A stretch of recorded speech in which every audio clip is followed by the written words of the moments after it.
Hola a todos, ¿cómo están? Con el gusto de saludarles, su amigo Dr. Daniel Canán Pérez, para presentarles este curso de bioestadística.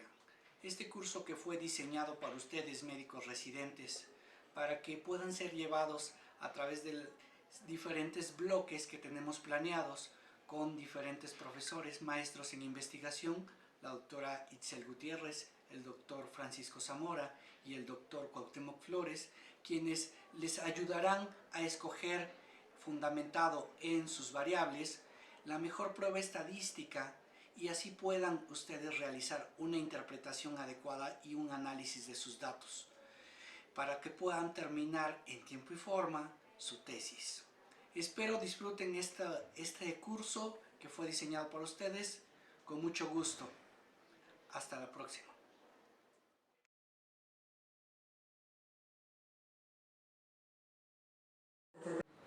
Hoy quiero enfocarme a una propuesta que se llama diseño arquitectónico. Dentro del área clínica o investigación clínica soy egresado del CAI, que es el Centro de Adiestramiento de la Investigación Clínica del siglo XXI, y que habitualmente es el que dirige todo, o uno de sus objetivos es que se dirija todo el seguro social a través de ellos. Hoy quiero comenzar con algo.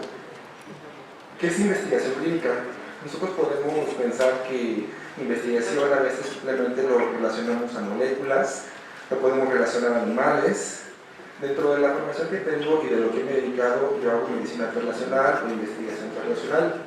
Este es un panorama que no es muy conocido, pero habitualmente vemos investigación básica. En ese aspecto yo trabajo estrés oxidativo, hago cultivos celulares, trabajo con animales, con ratones, con roedores, y también vemos la parte clínica. Nuestro objetivo es que si de los laboratorios de investigación, si sea molecular o otro tipo, lo llevemos directamente al paciente. Una de las ventajas es que esta investigación está principalmente enfocada a médicos, dado que nosotros somos prácticamente, que legalmente estamos autorizados o tenemos la facultad de ver al paciente, tratar medicamentos o ver pacientes, incluso interactuar con los tratantes para poder modificar los tratamientos. Ok, pero quiero comenzar con definiciones que encontré de investigación clínica. Una definición es: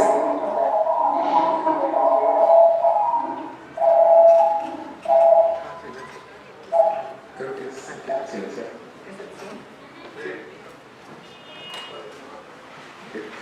Una de las definiciones que encontré es: la investigación clínica se refiere a toda investigación realizable sobre seres humanos. En esta se tienen que echar acá conocimientos de enfermedades, desarrollo de metodologías de diagnóstico y nuevos tratamientos con dispositivos. Otra definición es, también la consideran como epidemiología clínica. Se dedica al estudio de grupos de personas con el fin de obtener evidencias para tomar decisiones en el cuidado del paciente. Me quiero enfocar en esta palabra porque la investigación clínica que nosotros vamos a hacer y que ustedes van a hacer es porque en algún momento van a tomar decisiones. La decisión de dar o no dar un tratamiento, la decisión de dar o no dar un diagnóstico, la decisión de algo, ¿no? Eso es uno de los objetivos principales de la investigación que hacemos en hospitales. A diferencia de lo que podemos hacer en laboratorios de universidades o algún otro tipo que apenas estamos buscando mecanismos, estamos buscando moléculas, estamos viendo vías, para nosotros cuando estamos en un hospital tenemos que tomar decisiones. Como comentaba el doctor Daniel, a veces pensamos que es como un requisito la tesis para ya sea la licenciatura, la especialidad o de alguna otra forma. Y decimos, ya, el último, jamás en mi vida quiero saber eso, adiós tesis, y ya soy para una tesis, para la metodología y para sacar el requisito llamado tesis, ¿no? Sino es para que en algún momento ustedes, dentro de su labor como especialistas, tomen decisiones a partir de estos estudios. Otra definición.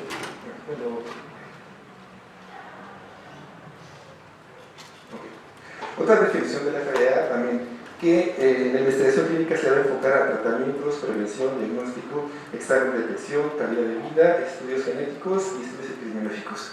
Puse estas definiciones porque he escuchado y frecuentemente escucho que la investigación clínica la relacionan mucho y pareciera que es un sinónimo de ensayos clínicos.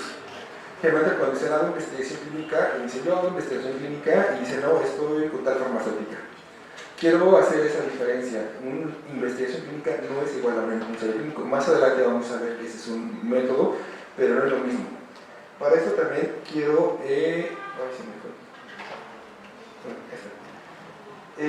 como les comenté, la investigación clínica no solamente va a ser en una área, sino en la investigación clínica tenemos al área médica, enfermería, químicos, biólogos, farmacéuticos y otro tipo de profesionales. Dentro de los equipos que actualmente estoy también colaborando con inteligencia artificial. Estamos haciendo bases de datos y haciendo predicciones ocupando inteligencia artificial. He estado también trabajando con extractos de plantas, de cannabinoides, y una planta que se llama Ciguapatli, que más adelante voy a dar ese ejemplo. Entonces vamos a ver que hay distintos profesionales en investigación clínica. ¿Cuál es el labor de ustedes como médicos en este momento? ¿Cuál va a ser el labor de ustedes como especialistas? La toma de decisiones.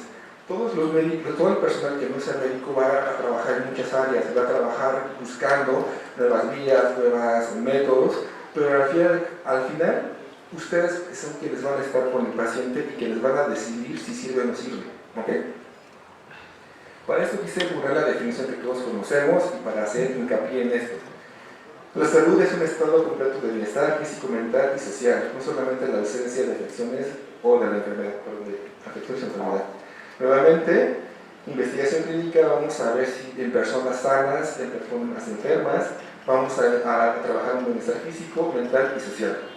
Con este objetivo, con esta visión, nosotros en el CAI, del IMSS, tienen una propuesta que se llama diseño arquitectónico. Esta plática la quise enfocar únicamente hasta el diseño arquitectónico, que es lo que nos va a servir y lo que a ustedes en su momento le van a decir, creo que sí es importante. Bueno, quiero comenzar también que toda investigación surge a partir de las observaciones y necesidades del personal de salud. Todos ustedes, en su experiencia como médicos, han visto que algo, quizá un tratamiento que les dijeron que era muy bueno, quizá en mi paciente o en mi población no está funcionando. Relativamente es muy sencillo, solamente aquí no hay tres componentes: estado basal, maniobra y desenlace.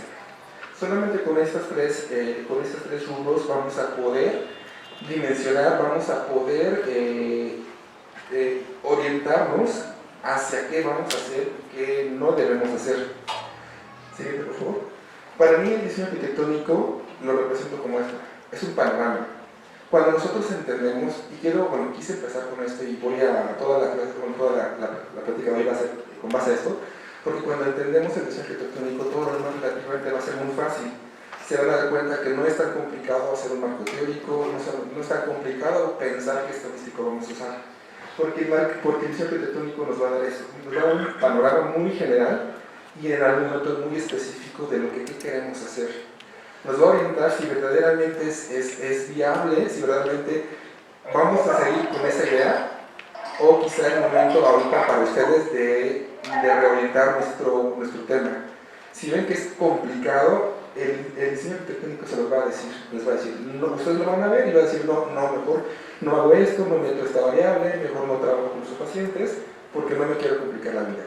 Habitualmente, generalmente cuando tenemos un periodo escolarizado y tenemos tiempos, generalmente siempre les recomendamos hacer cosas no necesariamente sencillas, pero sí que no se compliquen la vida. Entonces ahorita vamos a ver esto.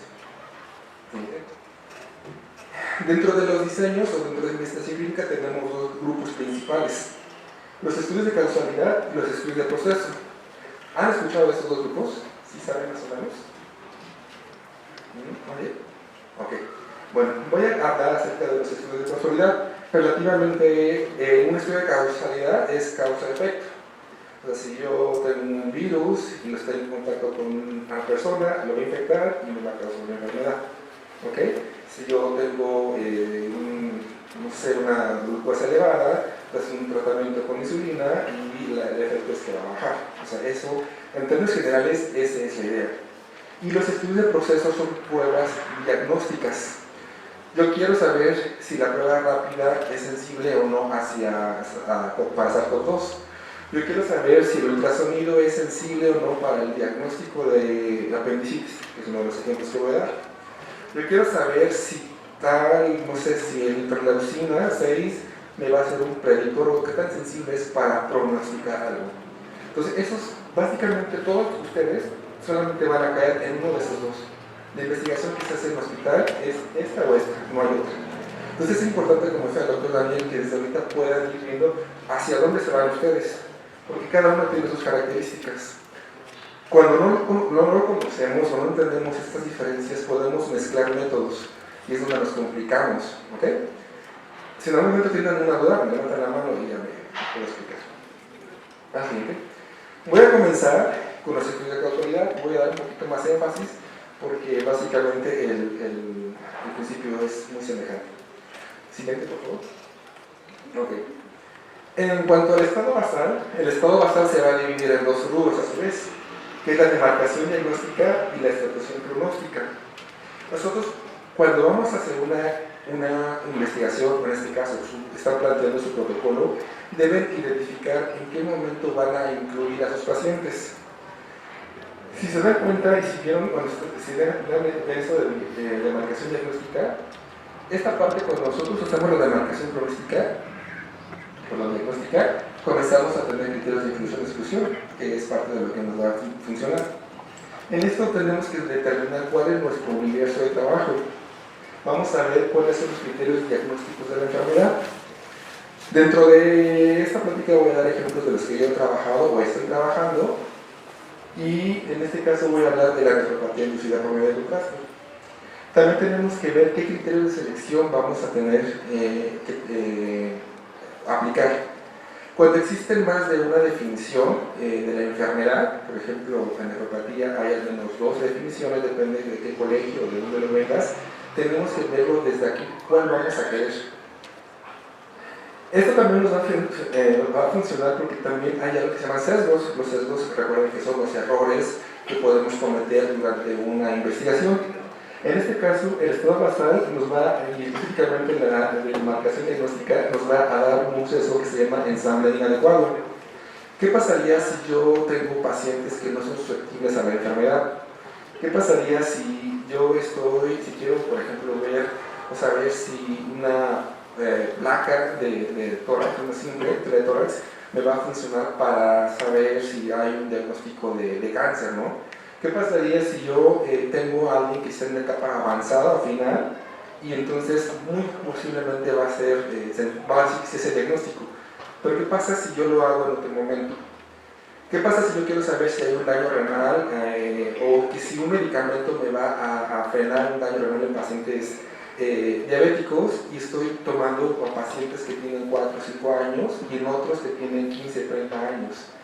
Esto es lo que nosotros tenemos que estar aquí checando. En sus trabajos deben de ver qué variables o qué momentos de la enfermedad pueden ser importantes. Por otra parte, la identificación pronóstica. Esto creo que es de lo más importante. Muchas veces cuando no tenemos un estado basal adecuado, el estado basal nos va a dar el desenlace.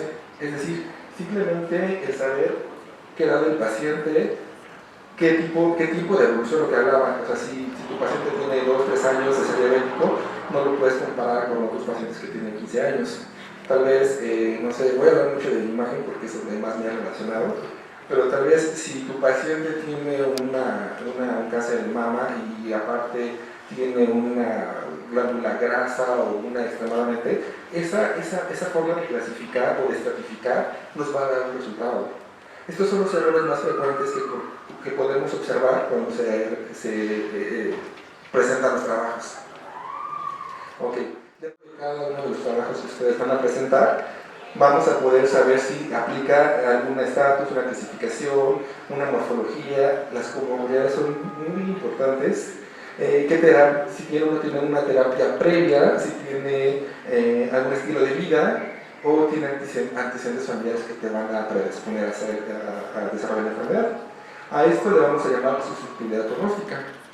Dentro de los trabajos que me presentaron, recuerdo que uno de ellos hizo un trabajo de depresión por COVID y él consideraba clínicamente, decía que el estar en su casa les causaba depresión.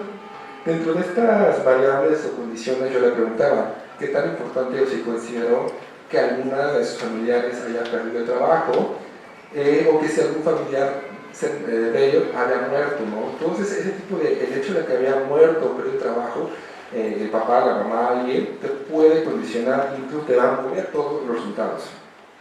¿Okay? Dentro de esto, vamos entonces a seleccionar la prueba, vamos a seleccionar la población, vamos a tener los criterios de inclusión y vamos a tener qué características del paciente, ya sean clínicas, periféricas, psicológicas, van a influir en nuestro resultado. A estas generalmente le vamos a llamar las variables periféricas. Estas son completamente importantes. Para los que hagan estudios de causalidad, es sumamente importante que hagan un multivariado. Más adelante, y bueno, en las sesiones adelante voy a explicar qué es el multivariado.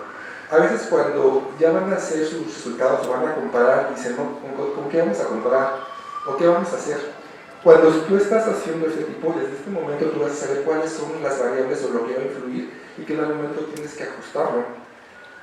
La ventaja de este modelo es que vemos al paciente como persona en todos sus entornos. Les hablaba que si el paciente no solamente fue confinado, sino tuvo la pérdida de la esposa y aparte perdió el trabajo. Eso me va a tenerlo en un estatus distinto que a otros participantes. Y aquí esto en algún momento, quizá cuando haga un análisis de mis datos, quizá no todos perdieron el trabajo, quizá no a todos se les murió un paciente, y aquí es donde voy a ir comenzando a ver qué voy a poner o no en mi análisis. Siguiente, por favor. Este es el ejemplo que les comento.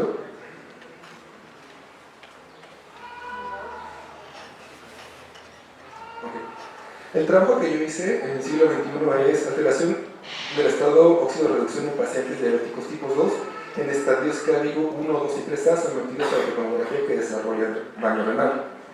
Ese fue mi título final. Realmente, gracias al estado arquitectónico tuvo varios cambios y eso es muy común. Si su título lo aprueba como inicio, ahí sí sería un poquito cuestionable. Habitualmente siempre hay cambios con las sugerencias. En este caso quiero mencionar, ¿no? En mi demarcación pronóstica consideré que eran pacientes que se realizaba tomografía contrastada en el Centro Nacional del siglo XXI con antecedentes de daño renal. Aquí tenía que entender que no tuvieran daño renal y que fueran mayores de 18 años. Entonces aquí comenzamos. ¿Qué necesito para que no tengan daño renal? ¿Cuántos de los pacientes necesito que tengan su creatinina, que eso es parte de lo que se pide, ¿no?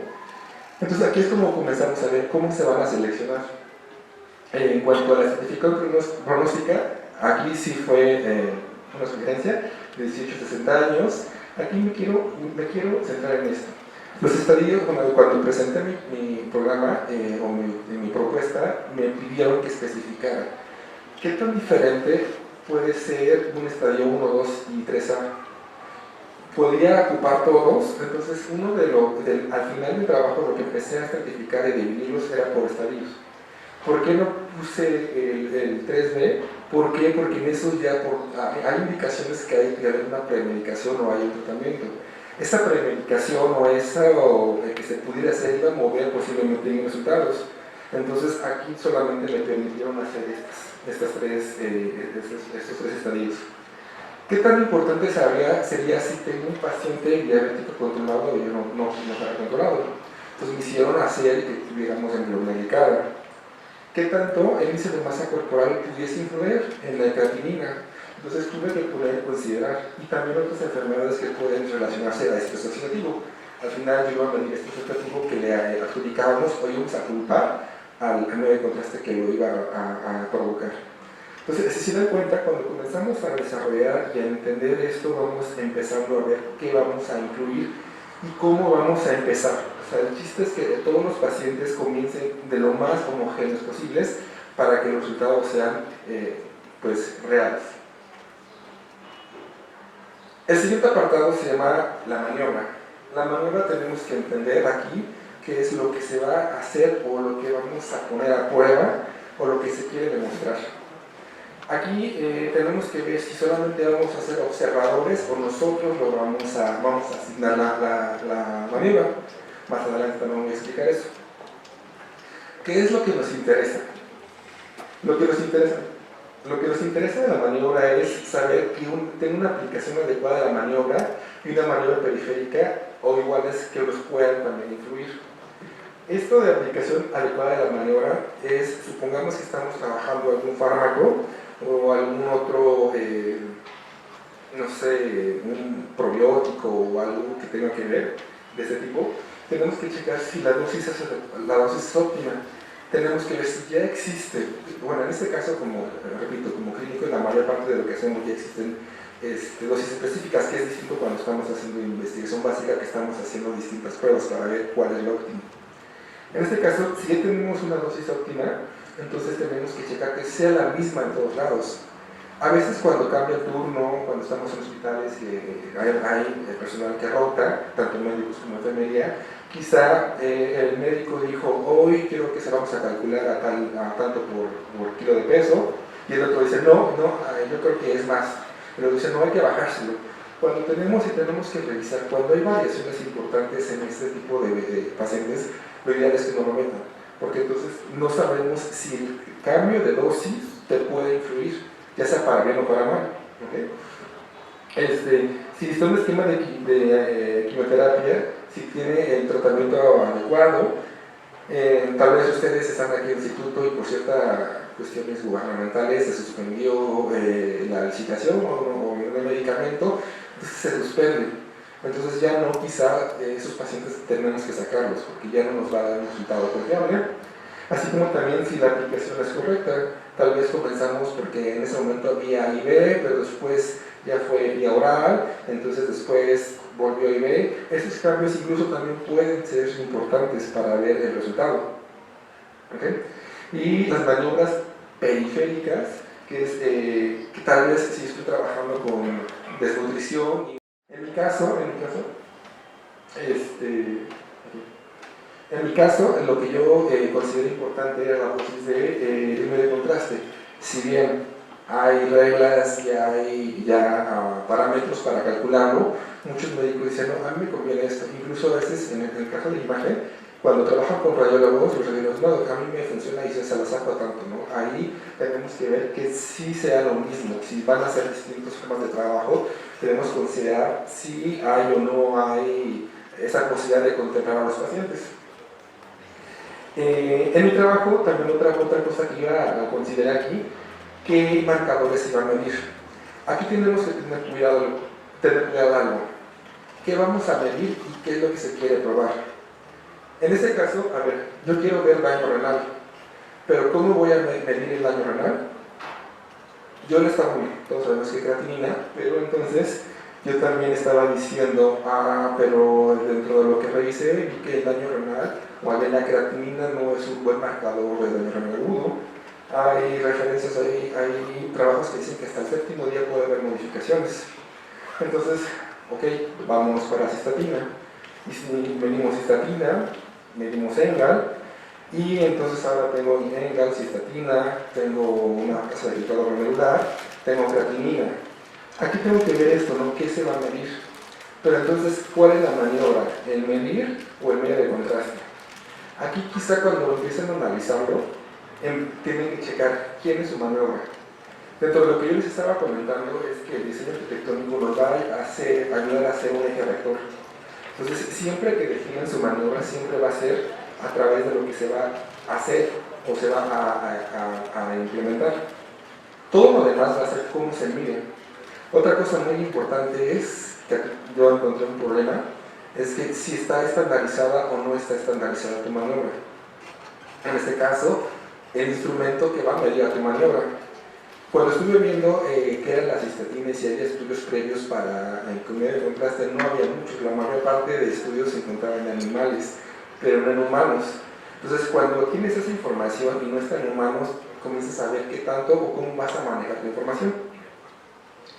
Otra cosa que también se puede considerar que puede afectar a la maniobra va a ser maniobras periféricas, lo que les comentaba. Hay médicos que desde que se indica una tomografía contrastada empiezan a dar ciertos medicamentos o bien empiezan a decirle tome mucha agua, ¿no?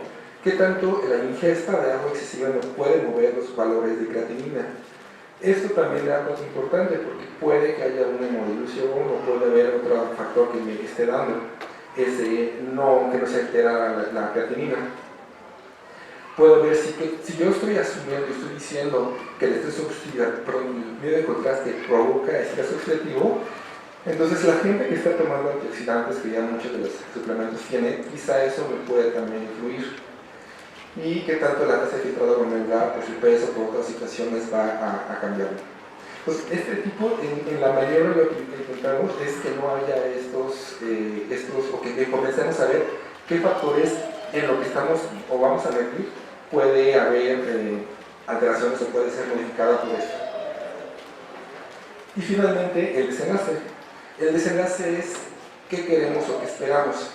Habitualmente nosotros como médicos, nuestros desenlaces son dicotómicos generalmente, y lo que les comentaba al inicio, doy o no doy un tratamiento, doy o no doy un diagnóstico, es un factor de riesgo sí o no. Generalmente son dicotómicos, y lo que tenemos que ver en el desenlace es que el resultado sea medido con la misma técnica, el mismo tiempo de seguimiento y el mismo número de mediciones. Esto lo asocio con lo que le comentaba. Si tiene un medicamento y a algunos se les dio vía oral, a algunos IV, si a algunos se les suspendió, tenemos que checar que tengan todos el mismo desenlace. También es importante que podamos entender si queremos un desenlace intermedio o queremos un desenlace final. ¿Qué es eso de intermedio y final? Cuando yo comencé a hacer el trabajo, lo que yo llegué con la idea y la propuesta era de dar antioxidantes a los pacientes que se les iba a dar medio de contraste para prevenir. Pero cuando hicimos la revisión, la sorpresa es que como tal no existían estudios en pacientes que demostraran eso. La mayor parte de estudios que hay en medio de contraste y daño renal es en animales. Entonces me dijeron, no, antes de hacer esto, ¿cómo está seguro que sí se lleva a cabo por ese asociativo? Debemos medir antes y debemos ver si existe o no existe una diferencia. Entonces, aquí es como también vamos viendo si tenemos que hacer un estudio previo o si es viable lo que estamos planteando. Ok, ¿hasta aquí alguna duda? Entonces, de forma general, tenemos que el estado basal nos va a ayudar a planear y a entender. Les quiero comentar uno de mis primeros trabajos y que en ese tiempo yo no conocía el estado, el diseño arquitectónico, y el no conocerlo podemos tener esos errores. Nosotros siempre consideramos que lo que vamos a poner a prueba es esto, la maniobra que queremos hacer, y eso le vamos a llamar la maniobra. Uno de los primeros trabajos que realicé es con una planta llamada Ciguapatli. Esta planta tiene diversos atributos, dentro de los cuales se considera que regula hormonas, dijimos, en los pacientes, y nosotros queremos ver qué tanto podía ayudar en pacientes que tenían miomatosis uterina. Nosotros elegimos personas, mujeres que tenían el diagnóstico, se les hizo resonancia magnética, se diagnosticó la miomatosis por resonancia magnética, se tomaron medidas y queremos saber si el extracto, que sería mi maniobra, de Ciguapatli tenía la capacidad de disminuir. Nosotros también se les dio a las pacientes, se le dieron un seguimiento de 4 meses, esa fue nuestra maniobra, y al final observamos que no hubo mucha disminución, no hubo disminución en el tamaño de los miomas, pero lo que sí observamos es que la mayor parte de pacientes bajó de peso, la mayor parte de pacientes que tenían la glucosa elevada se controló, los que tenían dislipidemia mejoraron. En su momento dijimos, creo que encontramos una nueva forma de algo nuevo para la planta. Revisamos y no había nada descrito para eso. Se presentó resultados, se hizo simposios y dijo, la planta, aparte de tener todo lo que se conoce, descubrimos que puede ser en ayuda para el control de peso, puede ser buena para el control metabólico en general.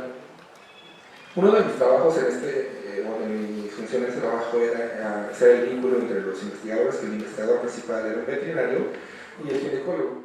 Pero de esto les estuve interrogando a los pacientes con más seguimiento, y algo que una persona me comentó fue, oiga doctor, es que cuando me dijeron que era un estudio natural o de una planta, quise ser más natural y quise cambiar mis hábitos.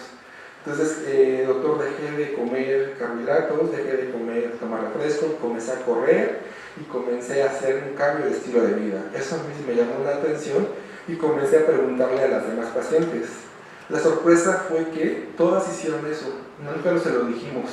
Y entonces, el ejemplo que quiero dar es que cuando nosotros no contemplamos maniobras periféricas, podemos atribuir un resultado que no es. Es importante que ustedes puedan ver qué maniobras periféricas pueden influir. Si ustedes están trabajando con una escala, si están trabajando con un medicamento, si están trabajando con algún signo, tienen que ver qué otro, y esto es lo que llamamos la maniobra, y es lo que decía que tenemos que estar revisando, me puede modificar. Tenemos que dar un mal seguimiento, una mal medición, y entonces podemos tener un desenlace erróneo. Y eso es bastante común.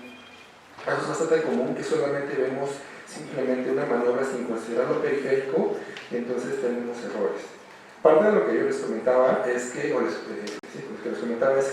este diseño es para que ustedes puedan ir aprendiendo a leer artículos, que ustedes puedan identificar si se consideran maniobras periféricas en un artículo, una investigación, y ustedes puedan reflexionar si uso o no uso ese resultado que me están dando.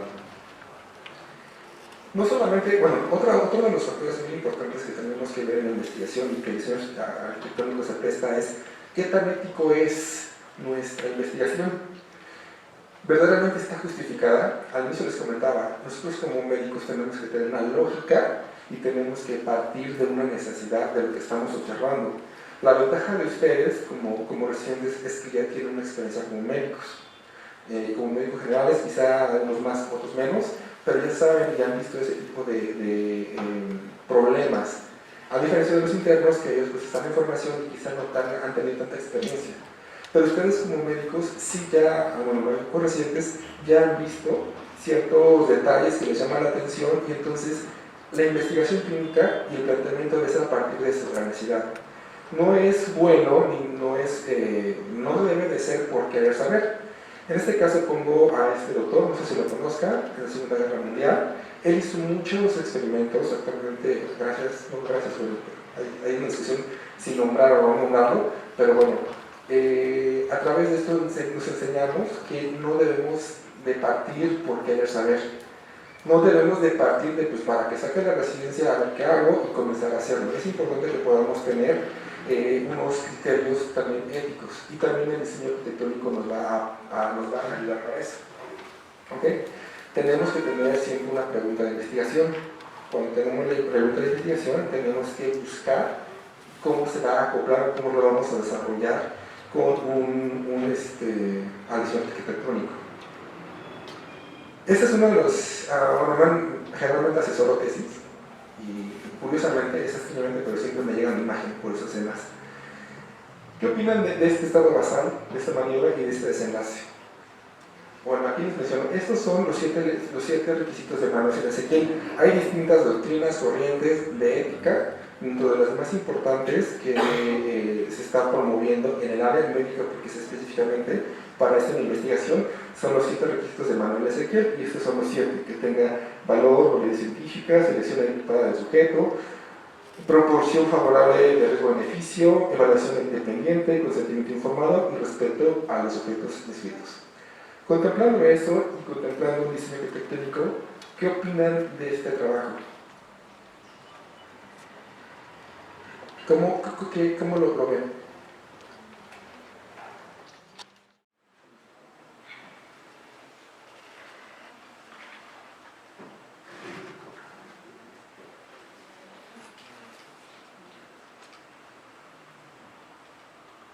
A mí me sienta los que conozco, porque es los que van al hospital. Doctor, no recuerdo tu nombre, pero te conozco. Perdón, que se cae, pero... ¿Qué opinas de esto? A ver.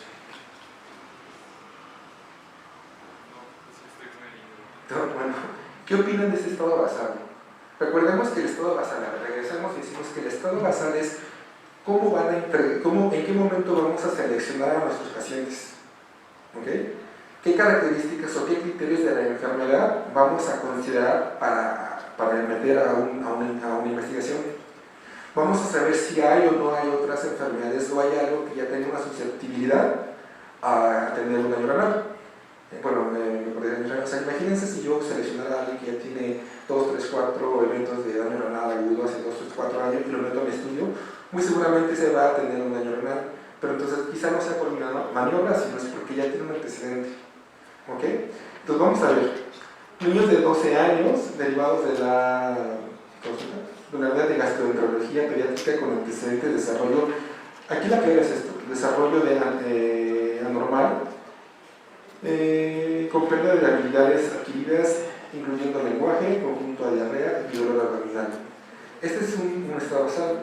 ¿Qué opinan de la maniobra? ¿Recuerdan qué era maniobra? ¿Sí? La maniobra es lo que ustedes van a hacer, qué van a probar, qué es lo que vamos a demostrar o a quién en ese momento le vamos a culpar si es un factor de riesgo, tal vez el tabaquismo como factor de riesgo para desarrollar preeclampsia, por ejemplo. En mi caso, mi maniobra fue el medio de contraste y yo iba a adjudicarle a él un daño renal. Entonces, aquí está maniobra. ¿Y qué opinan de este desenlace? ¿No se les hace conocido esto? ¿En algún momento lo han escuchado o algo?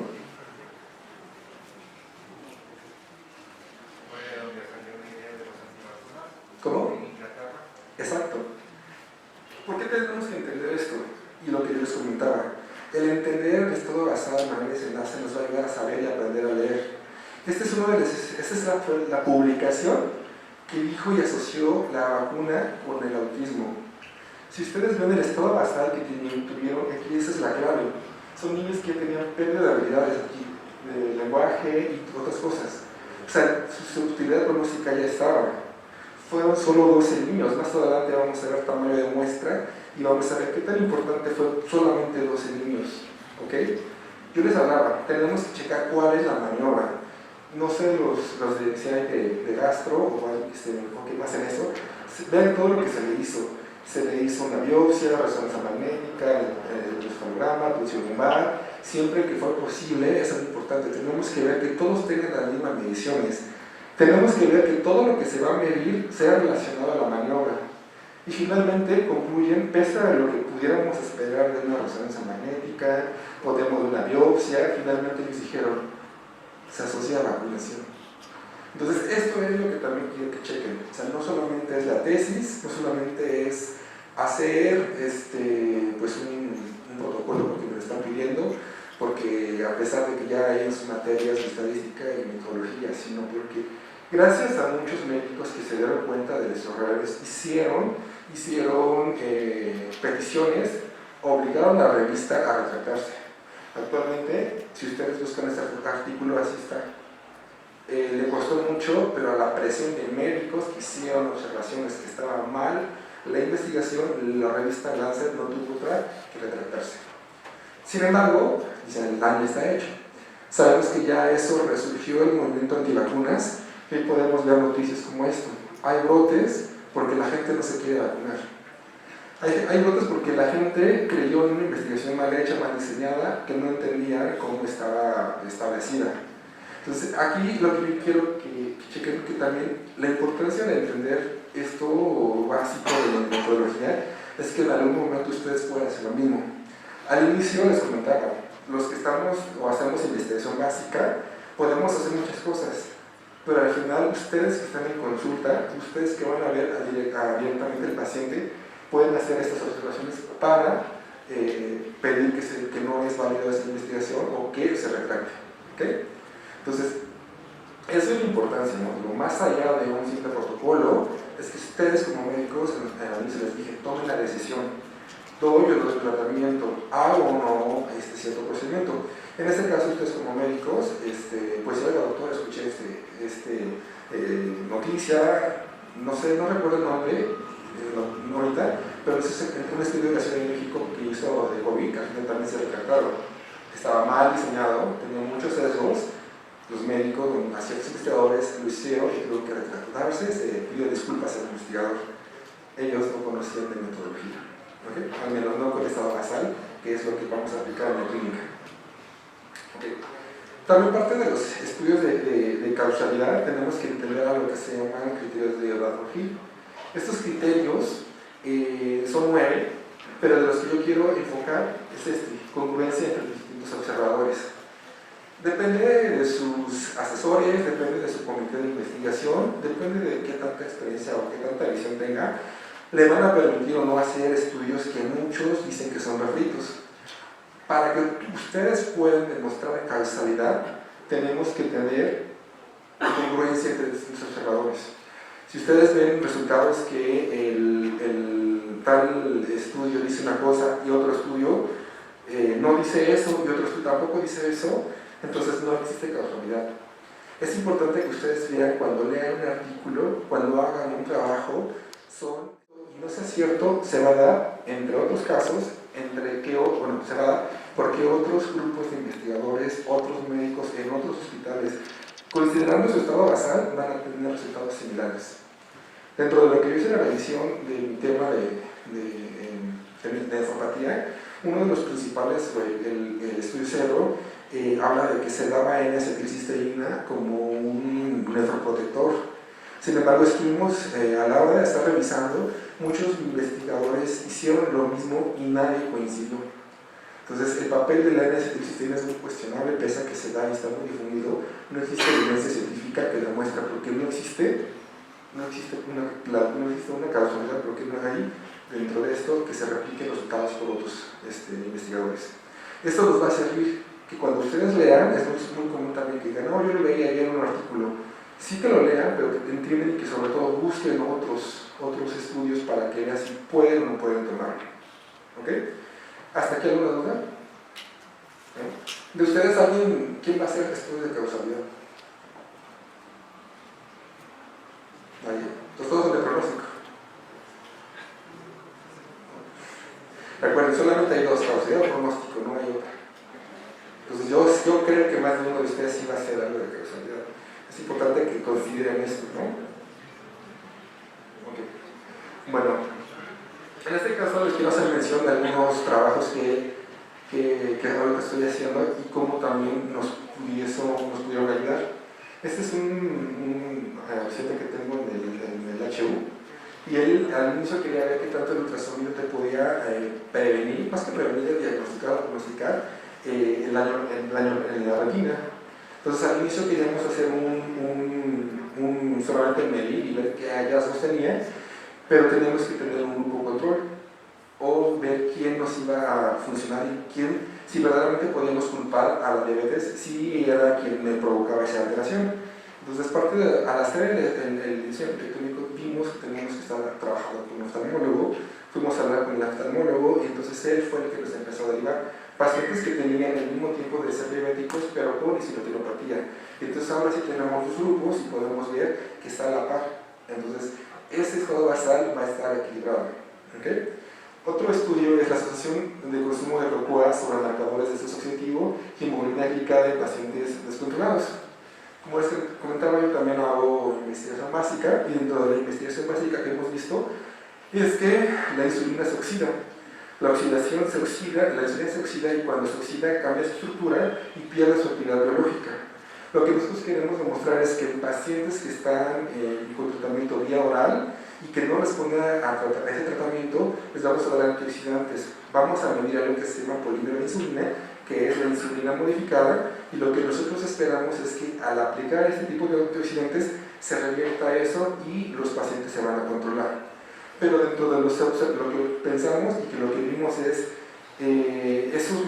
esos pacientes cuántos están tomando antioxidantes, qué tanto les va a funcionar, ¿no? O sea, cómo vamos a organizar los grupos, qué tanto, o si esos pacientes están tomando sus medicamentos o no se los estamos tomando, porque puede que al darle un seguimiento comiencen a tomar sus medicamentos y nosotros podamos adjudicar que es el estrés oxidativo o el antioxidante cuando el estrés oxidante los antioxidantes no tuvieron ningún papel. Ahí esas son maniobras periféricas que debemos de ver que no muevan este resultado. Otro estudio que tenemos es efecto y seguridad del extracto oleoso de CBD como tratamiento para disminuir el dolor en pacientes con neuropatía diabética. En este caso sí es un poquito más básico porque no tenemos como los controles de qué tanto, cuál es la concentración sérica del CBD. Entonces en este es un poco distinto, nuestros enlaces ya no son tan clínicos. Si bien vamos a ver el dolor neuropático, pero nos vamos a enfocar más a los niveles séricos de CBD. Entonces, depende de lo que quieran hacer, es como se va a ir moldeando. Este diseño arquitectónico se va a moldear como ustedes a sus trabajos. Eso es la ventaja. hablo de estudios de causalidad. Ojalá, bueno, no están mis datos, por si tienen alguna duda me pueden preguntar, ¿no? Quizás no lo están, bueno, están como digiriendo, pero quise empezar con esto porque todo el resto de la capacitación que les voy a dar va a partir de esto. Espero que al final van a entender un poquito más el diseño arquitectónico porque todo parte de esto. Ok, el siguiente estudio que vamos a tener es el estudio de proceso. ¿Saben qué es una prueba diagnóstica? Pues, bueno, ¿alguien va a hacer un estudio de proceso aquí? ¿Sí? ¿Qué vamos a hacer, doctora? ¿Qué vamos a hacer? Voy a tomar la presión intraocular, meter goma, sería como una prueba diagnóstica para ver si los pacientes con retinopatía distribuida desarrollan hipertensión intraocular. Ok. Ahorita con esto, si quieres, podemos ir viendo el tema y aquí vamos viendo qué tal se puede. ¿Ok? Bueno, una prueba diagnóstica tiene como fin establecer la presencia de salud o enfermedad, incluso graduar el grado de la afección. Su objetivo es identificar la condición de salud o enfermedad del sujeto o del estudio. Para esto, cuando hablamos de pruebas diagnósticas, tenemos que entender que la razón entre la probabilidad de tener determinado resultado del test en la población con la condición versus el tener el resultado de la población sin la condición. Para ir mejorando, para ir facilitando esto, siempre que hablemos de pruebas diagnósticas o de procesos vamos a hablar de sensibilidad y especificidad. Ese es un término que ocupamos mucho, ¿ok? Pero vamos a recordar. La sensibilidad se refiere a la proporción de individuos enfermos que tienen una prueba positiva y la especificidad se refiere a la proporción de individuos no enfermos que tienen la prueba negativa. Aquí en términos simple, que el que sale positivo, o sea, el positivo está enfermo, es de sensibilidad, ¿no? Y de los que no están enfermos, que verdaderamente les salga negativa la prueba, no es tan complicado. Ahora, para hacer pruebas de diagnóstico necesitamos entender dos cosas, variables. ¿Cuándo vamos a usar algo que se llama tablas 2x2 y cuándo vamos a utilizar algo que se llama curva ROC? Tenemos que identificar qué son variables cuantitativas y cuáles son las cualitativas. Sabemos que las cualitativas podemos hacerlo, generalmente en este caso se van a hacer dicotómicas, el sí y el no únicamente, a diferencia de las cuantitativas que vamos a tener números. En este caso podemos poner interleucinas, podemos ver glucosa, podemos poner creatinina, podemos ver cifras de ese tipo y entonces vamos a poder diferenciar. Para ti, doctora, que va a ser tu prueba de proceso, comienza a saber qué variables vas a usar. ¿Okay? Es importante que únicamente puedas incluso transformarlas, porque también ya en su momento, no sé si lo van a ver más adelante, cuando tengan que transformar variables para llegar a esto. En cuanto a las tablas de 2x2, tenemos que ver su anatomía o cómo se componen. Generalmente vamos a tener columnas y tenemos filas. En este caso puse el ejemplo de una PCR versus una prueba rápida para el SARS-CoV-2. Entonces, generalmente siempre el estándar de oro siempre va en las columnas. Siempre aquí va lo positivo y aquí va lo negativo. ¿Ok? ¿Y con qué lo vamos a contrastar? Vamos a contrastarlo con una prueba rápida de los pacientes que sean positivos y los pacientes que sean negativos. Algo que espero no confundirlos y si no soy muy claro me dicen, trato de explicarlo. La sensibilidad y especificidad nos va a valorar la prueba, ¿ok? Habitualmente es cuando ya sabemos cuál es el desenlace. Para hacer esto ya tenemos que saber cuál fue nuestro estándar de oro. Ya sabemos qué pasó con nuestro paciente, ¿ok? Y entonces vamos a regresar y vamos a analizar. Esto va a valorar la prueba por sí misma, ¿ok? Muy simple es que la sensibilidad se va a sacar de forma ocupando las columnas. Entonces tenemos que A sobre la sumatoria de A sobre C. Entonces así vamos a sacar la sensibilidad y la especificidad va a ser así, con esta. Que sería la B, que estos sean los verdaderos negativos, entre la suma de ambos negativos. ¿Ok? Eso es relativamente sencillo. Si nosotros no usamos bien o confundimos y ponemos aquí la del estándar de oro, entonces nos van a dar resultados al revés. ¿Ok? ¿Qué es lo que necesitamos y que quiero aquí recalcar? Es forzosamente necesitamos un estándar de oro. Nuestro estándar de oro a veces cuesta saber cuál es, cómo lo vamos a definir, sobre todo cuando son seguimientos clínicos o para diagnóstico, por ejemplo, de sepsis, cómo vas a clasificar o cómo vas a dar esa definición operacional. Si en este caso, si yo estoy teniendo por ejemplo, un estudio de imagen, habitualmente patologías que nos va a dar nuestro estándar de oro. Tuvo una enfermedad y ahí vamos a saber, ¿no? Pero en algunas otras, si vas a hacer de diagnóstico clínico y tú quieres ver un pronóstico o un marcador, a veces sí deben de saber y deben de ver cómo lo van a definir. ¿Ok? Ok. Puse este ejemplo. ¿Qué opinan de este ejemplo? Bueno, ya sabemos, entonces las pruebas de proceso siempre vamos a ver un diagnóstico y siempre que hablemos del proceso de prueba diagnóstica vamos a tener sensibilidad, especificidad, valor predictivo positivo y valor predictivo negativo. ¿Ok? Siempre vamos a tener un estándar de oro. Eso nosotros, ustedes, lo van a determinar a través de su marco teórico. ¿Ok? Con eso que acabo de hablar, ¿qué opinan desde el título?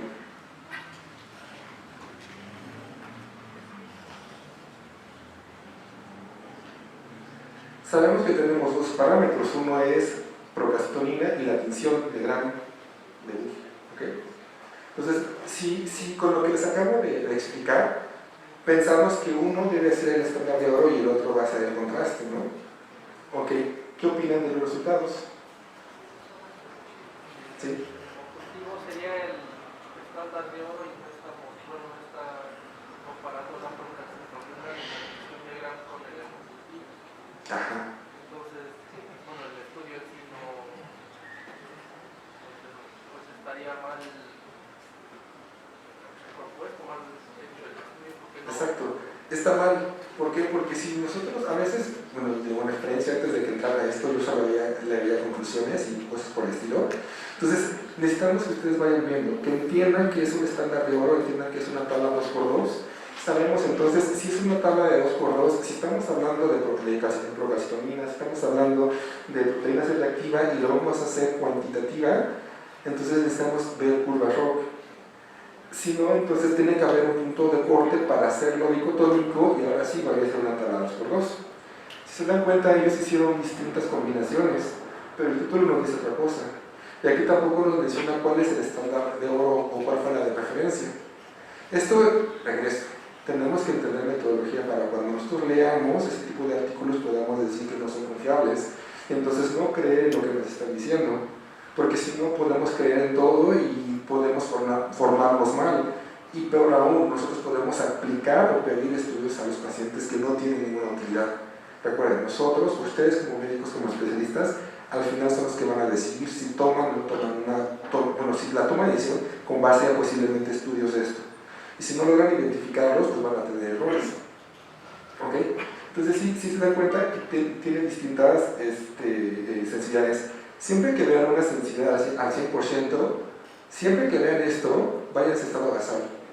Vean cuál es el estado basal de este estudio y muy posiblemente estuvo sesgado. Posiblemente este estudio tenía ya un ensayo inadecuado que estaba prácticamente con el diagnóstico hecho y entonces la prueba simplemente fue como para confirmar, pero entonces no es conveniente porque no representa quizá las urgencias que llegan por la necesidad de un diagnóstico. ¿Ok? Bueno, aparte de esto tenemos dos valores más, que son los valores predictivos. Nosotros habitualmente, cuando estamos en la consulta, pedimos estudios y necesitamos que nos den ese resultado para ver si damos o no damos el diagnóstico. ¿De acuerdo? Generalmente todo se nos pasa, ¿no? Llegan a su consulta y dicen, ¿sabe qué? Señor o señora, necesitamos ese estudio y lo veo con resultados. Necesitamos ese resultado para comenzar a hacer diagnósticos. En este momento es fundamental entender que es un valor predictivo. Tenemos una prueba positiva, tenemos una probabilidad de tener la enfermedad y a esto le vamos a llamar valor predictivo positivo. Valor predictivo. ¿Qué es un valor predictivo positivo? El valor predictivo positivo representa la probabilidad de que un paciente tenga la prueba positiva, ya sea síntoma, ya puede ser un signo, un síntoma de laboratorio, de gabinete o algún índice de cursar con la enfermedad determinada. También, y el valor predictivo negativo representa la probabilidad de que un paciente con cierta prueba negativa está libre de la enfermedad determinada. ¿Qué diferencia hay entre sensibilidad y especificidad? Porque se parecen. Recuerden, sensibilidad y especificidad se refiere y se valora la prueba por sí misma. Siempre vamos a tener un estándar de oro que va a ser lo que nos va a indicar y que nos va a decir si tuvo o no tuvo la enfermedad. Ahí ya sabemos el desenlace, ya sabemos quién está sano y quién está enfermo, o quién tuvo la condición que estamos estudiando. A diferencia de esto, apenas vamos a pedir y queremos saber el futuro. Por eso les estaba dando el ejemplo. Cuando llegan a su consulta, ustedes van a pedir un estudio y con base a ese estudio ustedes pueden determinar si existe o no existe la enfermedad. ¿Ok? Para esto, a diferencia, ¿se acuerdan que la sensibilidad específica se calculaba sobre columnas? Para los valores va a ser sobre las filas.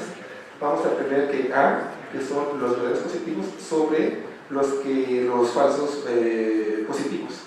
Y que es el valor predictivo negativo, va a ser sobre el D, que son los verdaderos negativos, sobre los verdaderos negativos sobre los falsos positivos.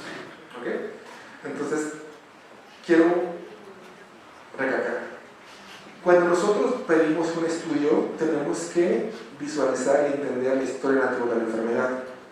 El ejemplo que pongo aquí es de una apendicitis. Todos los que están en un momento de su vida han pedido un ultrasonido para ver si tiene o no tiene apendicitis. Tenemos que entender en qué momento se va a pedir. Si estamos pidiendo ese ultrasonido en las primeras 2 o 3 horas, fue una mamá que estaba muy cerca del hospital, estaba muy cerca del consultorio médico, era su familiar, estábamos en la casa y comenzamos a tener el dolor, un familiar, un niño. Y entonces dices, tal vez apendicitis por cómo se está comportando clínicamente. Entonces pides el ultrasonido y cómo vas a actuar con ese resultado positivo o negativo. Esto es a lo que nos refería. Los valores predictivos positivos y negativos va a ser para saber qué hacer y entender los resultados. En este ejemplo que pone, tiene una evolución que se puede mucho, pero puede ser 12 horas. Y de acuerdo a esto, tenemos una probabilidad pretest. Esas probabilidades pretest van a estar dadas por su población y por las características clínicas. Entonces, de acuerdo a este ejemplo, tiene una probabilidad de tener pretest del 40%. Si yo solicito un ultrasonido y el ultrasonido me dice si hay datos compatibles o asociados, relacionados a apendicitis o proceso inflamatorio agudo, entonces a esto le vamos a hacer unos cálculos que son los Live Radio, que en este caso cuando es positivo me va a dar 16. Esto es un homograma de Fagan, que es algo muy semejante, también lo podemos hacer equivalente al valor predictivo, tiene esa interpretación. Entonces eso me va a elevar la probabilidad, y yo aquí hago esta gráfica, y entonces este paciente que tiene estas características clínicas, el diagnóstico va a ser del 92-93% de tener la enfermedad. ¿Ok? ¿Qué pasa si ese resultado es negativo? Y me dice, llegas, el resultado del ultrasonido dice, no, está normal, o sea, no hay nada. Entonces, en esta condición, de acuerdo a esta prevalencia o a esta probabilidad de tener la enfermedad, baja hasta menos de cerca del 1%. Posiblemente en este resultado, eso no tiene la enfermedad. ¿Sí queda claro esto? Bueno, sí, más o menos voy a entender. ¿Sí? ¿Qué pasaría ahora si yo tengo más tiempo? Imagínense que ese paciente tiene 36 horas.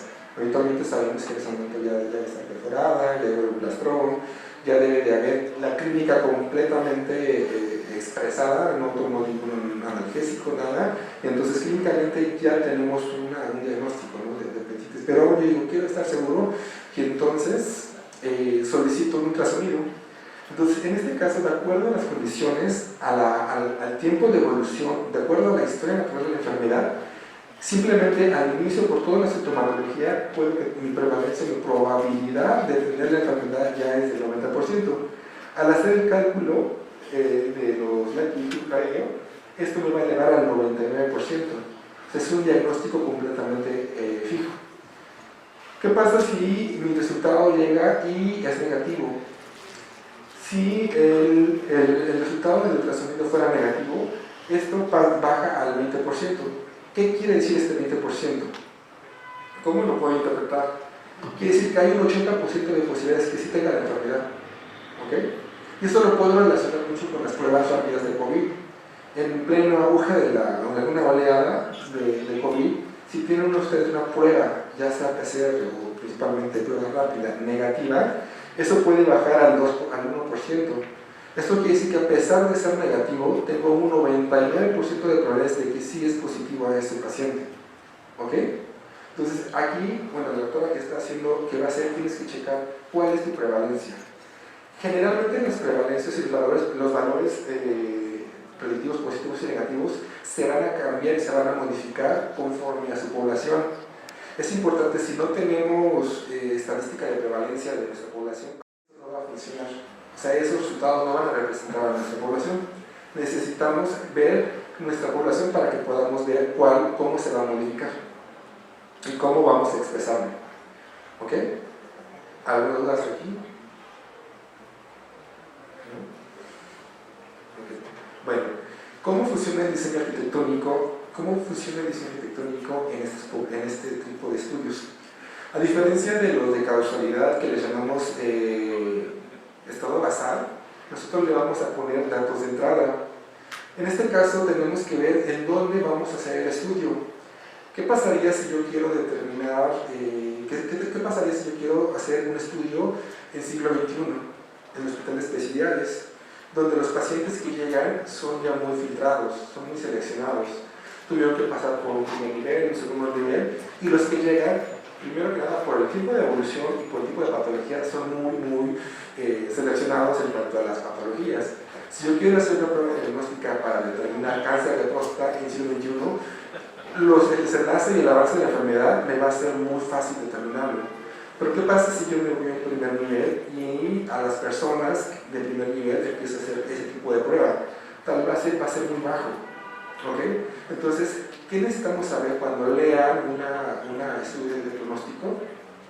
Vamos a ver, igual, estado basal, en este caso datos de entrada. Si yo quiero hacer, si yo pienso en, como supongamos que alguien de ustedes, el secretario de salud, está pensando en salud poblacional, entonces vamos a ver pruebas de escrutinio. Pero si yo quiero saber y yo quiero darle a mi paciente un diagnóstico muy fijo, muy específico, entonces me voy a esa población. Aquí no sé, doctora, de lo que vas a hacer, en quiénes quieres trabajar. Aquí es donde puedes ir seleccionando qué pacientes me llegan, están llegando a este hospital para ver en qué condiciones. Y a partir de eso puedes ir bien tus datos de entrada, porque eso te va a dar el diagnóstico.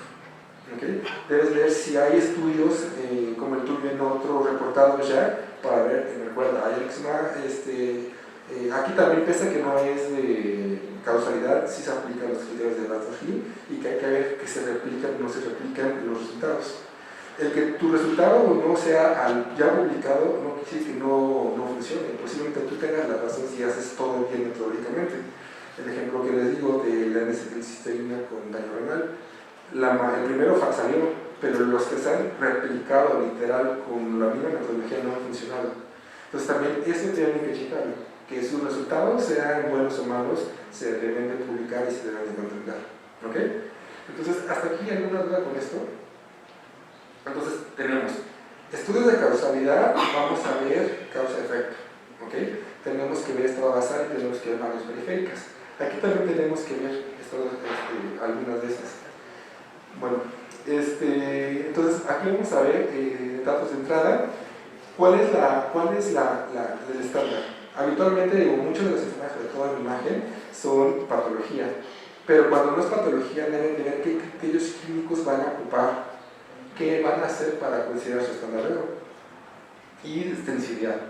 Recuerden, sensibilidad y especificidad va a valorar la prueba, va a ver qué tan bueno es la prueba por sí mismo, y los valores predictivos positivos y negativos van a ser el diagnóstico que ustedes van a dar. ¿Ok? ¿Sí queda claro eso? Vuelvo a hacer hincapié porque a veces cuesta un poquito. Sensibilidad y especificidad valora la prueba. Ahorita estoy haciendo otro trabajo, estoy haciendo de elastoresonancia. Y dentro de lo que estaba viendo, la elastoresonancia, estábamos viendo qué tanto funciona para ver cirrosis hepática, para ver alteraciones. De lo que estuve leyendo es que el equipo tipo, la astroresonancia es muy buena, es muy buena para ver cambios de la estructura del hepatocito. Es muy buena, pero la pregunta es, ¿eso qué significancia clínica tiene? ¿Okay?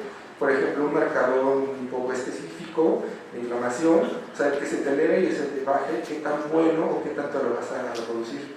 Entonces tú puedes buscar una técnica o puedes ver una prueba, pero vas a ver la prueba si es bueno o malo. Pero al fin y al cabo quieres ver cuál es la utilidad clínica que le vas a dar a tu paciente, y a eso le vamos a llamar los valores cognitivos. ¿Ok? No sé si se lo quise plantear para que igual se orientaran. ¿Ok? Como les expliqué, tenemos que entender los datos de entrada para poder saber por qué existen diferencias. Este es un estudio, a ver, ¿qué opinan de este estudio y de estos resultados?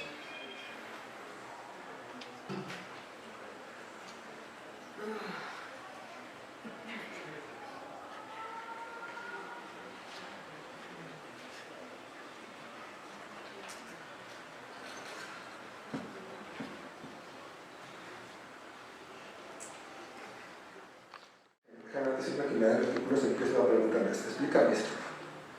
Antes de que te hagas a conclusiones, yo les digo, explícame esto. Porque si entiendes esto, pues vas a saber qué hacer con este estudio. Bueno, que sería buena, o sea, la necesidad baja sería mala para confirmar, pero es muy buena para descartar, ¿no? Los pacientes jóvenes sanos. Ese es un interrogatorio que se puede dar. O sea, no es bueno para diagnosticar porque tiene 50%, 54%. Pero al menos si es negativo puede saber que sí está libre de la enfermedad. Esto todavía tenemos que tener, aquí puse otro. Bueno, este es un trabajo que hizo la OPD, en el cual habla de distintas pruebas, distintos estudios. ¿Qué tanto funciona, qué tanto puede funcionar una prueba rápida? Aquí hablan, ¿no? La utilidad de estas pruebas se limita a los pacientes sintomáticos y la toxicidad es superior al 85% después de 11 días. Recuerden, datos de entrada, que eso equivaldría a nuestro estado basal. Si yo tengo pacientes con síntomas de más de 11 días y ya tienen clínicos muy específicos, pues va a ser positiva, va a ser sensible. Si yo entonces ¿qué tan buenas son las pruebas rápidas para escrutinio?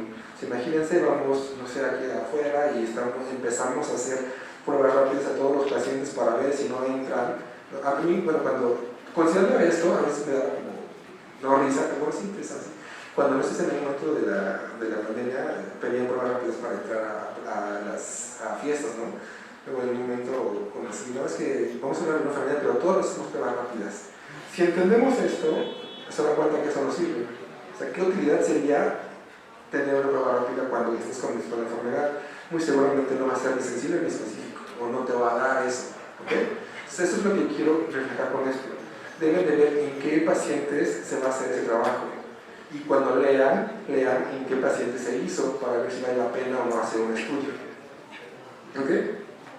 Bueno, entonces recordemos, en este caso, en el estudio del proceso, tenemos datos de entrada, tenemos una maniobra y tenemos un desenlace. ¿Okay? El desenlace en ese tipo de pruebas siempre van a hacer esto: sensibilidad, especificidad, valor predictivo positivo y valor predictivo negativo.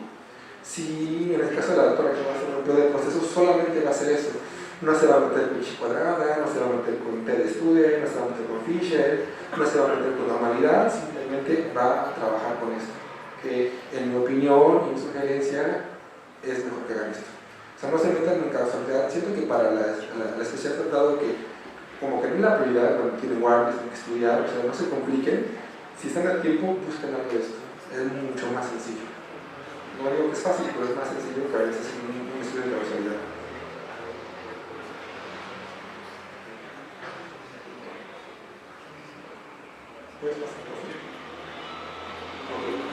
Bueno, hasta aquí vamos con cuando son variables cualitativas.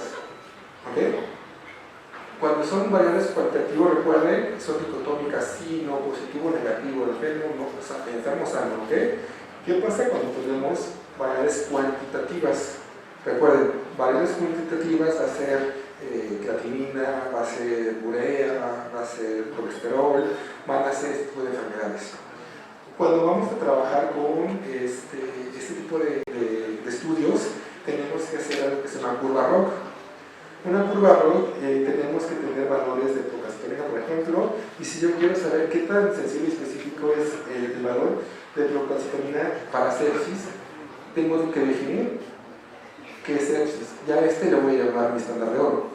Recuerden, cuando en el otro teníamos patología. Patología nos iba a dar la pauta para saber si era o no, o al menos una PCR versus a la prueba rápida. En este caso, si yo quiero ver si es sensible o no la resonancia, o en este caso la elastografía para diagnóstico de cáncer de próstata, entonces voy a poner valores, en este caso pues si me lo va a dar patología. Si yo quiero saber, en este caso, ¿qué opinan?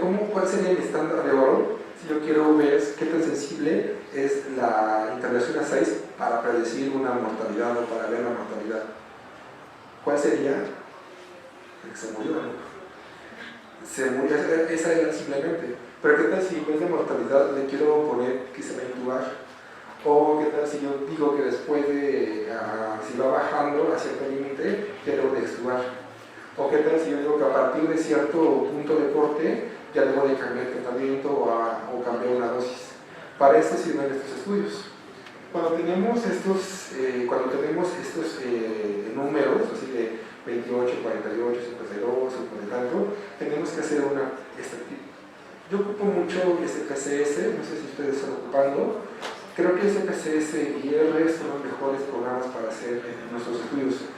Si no ocupamos, por ejemplo, Prisma o ocupamos algún otro software para hacer estadística, esos no tienen como la forma de hacer ajustes clínicos y nosotros con los SPSS. Entonces, esta es una tabla de SPSS en la cual vas a tener en este caso toda la lista de valores que se obtuvieron. En esto tenemos que tener nuestro estándar de error, que en este caso puede ser, o sería, o es el resultado de patología. Entonces, al tener nuestro estándar de oro y tener todas nuestras cifras, vamos a hacer una gráfica, que generalmente es esta curva. Esta curva vamos a tener que es el índice de Joden. El índice de Joden es el punto más cercano a este extremo. No existen puntos o no existen puntos únicos. Aquí nosotros queremos ver si queremos que sea más sensible o más específico. Las pruebas perfectas como tal no existen. Lo ideal sería que estuviese hasta aquí. La realidad es que no existen. Y si está aquí, igual chequen el estado basal. Seguramente no es el adecuado o hubo una selección, ya sea por inocencia o mañosamente hubo una preselección de pacientes para favorecer una prueba. Difícilmente va a haber un 100%. Yo he visto estudios que dicen 100%, duden y vean cuál fue su estado basal, en este caso sus datos de entrada. Entonces nosotros vamos a elegir aquí cuál es el más cercano. Por ejemplo, doctora, cuando hagas tu tabla, no sé si lo vas a hacer dicotómica o si lo vas a hacer cuantitativa, si lo vas a hacer cuantitativa debes ver cuál es el valor más cercano a este extremo y debes valorarlo aquí. Entonces este va a ser tu punto de corte. Y una vez que tienes tu punto de corte, ya haces tu tabla 2x2, lo conviertes en dicotómica. ¿Okay? Tenemos algo que se llama área bajo la curva e intervalos de confianza. Hay estudios que son muy cuestionados, por ejemplo, ¿qué tan útil es el Papá Nicolau? De acuerdo a muchos estudios, no es tan útil para el diagnóstico de cáncer. ¿Esto por qué se da? Porque nosotros tenemos una línea que va a estar cruzando al 50%, y esta es la curva o la línea que es pasar el azar. Nosotros, para considerar, cuando ustedes vean una prueba que tenga una curva ROC, que tenga por arriba del 75, puede considerarse buena. ¿Okay? Cuando tenga por entre el 60 o se acerque, entre más se acerque al 50%, no es buena prueba diagnóstica. Ese es un volado. Eso, el 50% representa eso.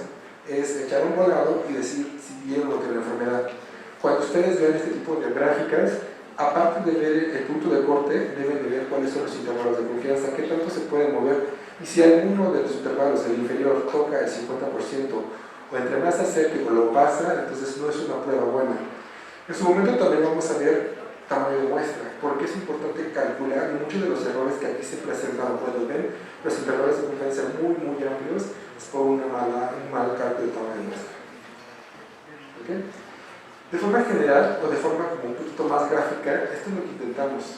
Si se dan cuenta, aquí sería como una curva perfecta que está prácticamente en esta esquina, pues tendría una sensibilidad muy cercana al 99 y una especificidad al 99. O sea que les repito, siempre que vean eso, duden del estudio, duden o revisen, y entonces muy seguramente está mal el estado basal y los datos de entrada. Generalmente lo que intentamos hacer cuando pasa esto es que se separen, que podamos separar y diferenciar entre sanos y enfermos. Cuando llegue al 50%, cuando entre más se acerque al 50%, estas dos curvas se van a juntar, van a estar una sobre la otra, entonces podemos decir que esta prueba no discrimina, no podemos ser útil para el diagnóstico. Entonces el objetivo de esta curva ROC es eso, entre más separado, entre más diferenciado, más mejor. ¿Ok? ¿Hasta aquí alguna duda? Okay. Con lo que vimos, a ver, vamos a hacer un repaso para saber si damos un diagnóstico, para ver si una prueba tiene una sensibilidad o especificidad, ¿ok? Vamos a tener siempre, y es fundamental, tener un estándar de oro. Siempre el estándar de oro es que nos va a decir si es correcto o no correcto nuestro resultado que se está probando. Recuerden que dentro de la maniobra que hablé al inicio tenemos que ver que nuestras herramientas estén validadas y tenemos que tener que las unidades sean pues las adecuadas. ¿Qué opinan de este estudio? ¿Qué opinan de este título? Y si pueden leer algo de esto.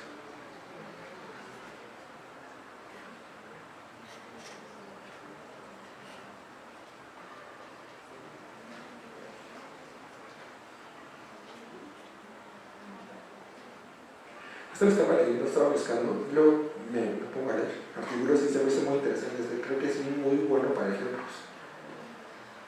Dice valoración de no inferioridad del score de animación y adaptación neonatal frente al puntaje Adler. Este es un grupo de médicos que están proponiendo una nueva escala. Ellos consideran que el Adler no es útil y ellos están promoviendo, están dando esta nueva reanimación, escuela de reanimación y adaptación natal. Desde el título, ¿qué opinan ustedes? Considerando lo que ya vimos, en este caso, primero que nada, ¿son variables cuantitativas o cualitativas?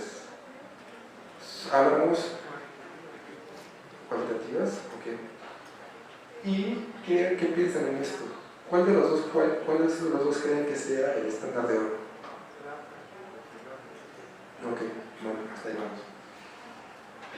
¿Qué opinan de sus conclusiones? Bueno, de sus conclusiones, el puntaje de reanimación y adaptación natal no es inferior al Adler en la valoración de asfixia. Al igual que su predecesor, reconoce la necesidad de reanimación, así como la necesidad de ventilación mecánica en los neonatos de puntaje baja. Es una nueva herramienta fácil de aplicación con presión para la determinación del estado de transición de los recién nacidos. ¿Qué opinan de esta conclusión y qué opinan de esta tabla? La escala que ellos están proponiendo es esta verde, es esta, y el web es esta. ¿Qué opinan con lo que vimos? Que está mejor la escala que están proponiendo que la de la... Exacto. Entonces, aquí la pregunta, si tu estándar de oro es el Agar, todo lo que está por arriba de lo mejor del Agar, entonces, ¿cómo saben que fue mejor? Porque se aleja del 50%. Ok, sí, pero aquí tu estándar de oro es el Agar. Entonces, si te están dando un resultado que dice que aún es mejor del Agar, ¿cuál fue su estándar de oro? ¿Cómo saben esta conclusión? ¿De dónde sacaron eso? Entonces, si se dan cuenta, conforme vayan leyendo, se dan cuenta que hay muchos estudios de este tipo. Entonces, para eso nos sirve la metodología. Yo sé que no van a ser muchos investigadores, pero al menos esto para sus determinaciones y decisiones clínicas, si ahorita son cuando ustedes sean escritos o cuando sean de R4 o lo que sea, y llega al nuevo doctor encontré esta y yo ya voy a tomar la nueva escala. Si ustedes saben leer el artículo y dicen, no, estás mal, o sea, no puedes tener algo que siquiera tiene una metodología adecuada. ¿Ok? Entonces, lo que quiero aquí que vean es la importancia de entender cuál es el estándar de oro y cómo se va a calcular. Más adelante vamos a ver, porque también otra cosa muy importante es cómo manejar las variables aquí. El doctor decía que son cuantitativas. Perdón, cualitativas. ¿Recuerdan qué necesitamos para que algo sea cualitativo? Hay dos, curva ROC o tablas de 2×2. ¿Por qué hicieron ROC ellos? ¿Vale la pena hacer un ROC con esto? Con eso vamos, cuando veamos variables se lo voy a explicar. Pero para que vean, o sea, no todo lo que está publicado debemos hacer caso, debemos leer. Regreso al ejemplo de las vacunas. Si ustedes saben y entienden leer artículos y saben metodología, pueden ver errores de ese tipo. Y entonces lo más importante es que cuando ustedes lo lean no lo aplican a sus pacientes. Porque al fin y al cabo ustedes van a ver pacientes, ¿no? O sea, los que hacemos investigación básica vamos a trabajar con los, pero al final ustedes, cuando sean especialistas, van a tomar decisiones. Por eso al inicio hablaba que la investigación clínica sirve para tomar decisiones. La decisión que ustedes pueden, al leer esto, o incluso las observaciones, la pregunta de la investigación, lo que han observado dentro de su experiencia médica, van a hacer una pregunta de investigación y va a terminar en una investigación clínica. ¿Ok? ¿Sí quedó claro más este ejemplo? ¿Sí queda cuál es la cosa? Esto está bien. Bueno, hasta ahora hemos visto los dos enfoques metodológicos, más bien los dos escenarios de tipo de estudio. Ya vimos que es causalidad y ya vimos estudio de proceso. Solamente son dos. No creo, bueno, sí hay otros estudios, pero no creo que ustedes lo hagan aquí. Generalmente son más de laboratorio, son algunas otras cosas más complejas, y que si los intentan hacer, yo les sugiero que no los hagan, porque son complicados, son de mucho tiempo, de muchos recursos, y vaya, no se van a complicar la vida. Entonces, hasta ahorita vemos dos estudios, que es el de causalidad y el de estudios de proceso. ¿Okay? Ahí traten de identificar cuáles van a ser ustedes. Ahora, vamos a ver cómo son los estudios a partir de un enfoque metodológico. Aquí tenemos 4 estudios primarios, que va a ser el ensayo clínico, cohorte, casos y controles y las encuestas. ¿Okay? Vamos a partir nuevamente del diseño arquitectónico. Vamos a ver qué es la maniobra, y por eso quiero que quede muy claro qué vamos a hacer. Porque si sabemos qué vamos a hacer o qué vamos a trabajar, vamos a entender qué tipo de estudio es. Okay. Sabemos que es un ensayo clínico. Bueno, el ensayo clínico es el único estudio que es experimental, considerado como experimental. Y esto se va a ver es que ustedes como investigadores van a proporcionar la maniobra. Si yo quiero, por ejemplo, en mi caso de dar COCOA, que es uno de los trabajos, yo estoy otorgando y yo estoy seleccionando el grupo. Yo voy a armar grupos y voy a dar. Entonces en ese momento yo estoy otorgando en este caso la COCOA, y ya estoy influyendo y estoy interviniendo en el grupo de pacientes.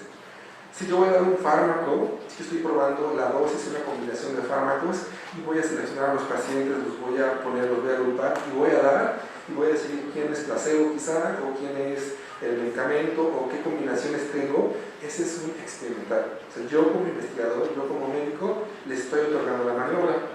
Cuando hice lo que les había comentado, el de estrés oxidativo, yo no indiqué el medio de contraste. O sea, el médico tratante indicó la tomografía, el médico radiólogo otorgó la dosis, pero yo como investigador no hice nada, yo estuve expectando. Entonces esa es una de las principales características de los ensayos clínicos. El único experimental es el ensayo clínico, todos los demás son observacionales. ¿Okay? Entonces, ¿dónde inicia el ensayo clínico? Desde el estado basal. Yo voy a seleccionar, yo voy a proponer, tengo que mandar mi protocolo, tengo que mandar al comité de bioética, y voy a ver, va a ser prospectivo.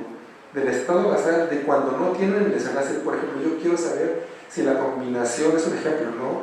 De paracetamol con N-acetilcisteína, o no sé, una combinación de medicamentos, es mejor que otro medicamento para el dolor de cabeza, entonces, o la cefalea. El desenlace va a ser la cefalea, que va a ser a partir de la maniobra, que va a ser el medicamento.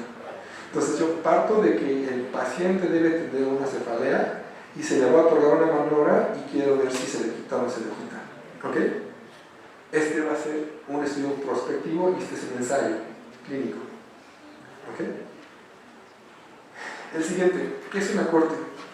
Las cortes son estudios que, de acuerdo a la maniobra, normalmente, ¿qué es la maniobra?